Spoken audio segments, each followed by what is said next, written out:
আসসালামু আলাইকুম। হ্যালো বন্ধুরা, আপনি কি জানেন আপনি যা খাচ্ছেন সেটাই একদিন আপনার রোগের কারণ হবে?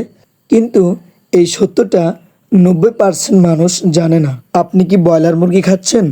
আপনার শরীরে প্রতিদিন জমছে যে কঠিন বিপদ, আপনি টেরও পাচ্ছেন না। আজকে আমরা জানব ব্রয়লার মুরগি খেলে যে ক্ষতিগুলো হয়ে থাকে।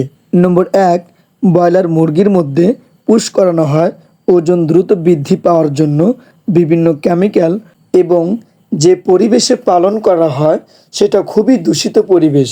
এজন্যেই ব্রয়লার মুরগি খেলে আমাদের শরীরে বিষাক্ত উপাদান জমা হয়। এতে ধীরে ধীরে শরীরটা অকেজো এবং ক্ষতিগ্রস্ত হয়ে থাকে। নম্বর ২, রক্তে খারাপ কোলেস্টেরল এলডিএল বাড়ে, ধীরে ধীরে হার্ট অ্যাটাকের ঝুঁকি তৈরি হতে থাকে। নম্বর ৩, লিভার নষ্ট হওয়ার ঝুঁকি বেড়ে যায়, ফ্যাটি লিভার দুর্বল হয়ে যায়। নম্বর ৪, কিডনি ক্ষতিগ্রস্ত হতে পারে এবং কিডনিতে মারাত্মক সমস্যা হয়। ভিডিওটি এই পর্যন্তই। ভিডিওটি ভালো লাগলে লাইক, কমেন্ট এবং শেয়ার করে পাশেই থাকুন। ধন্যবাদ।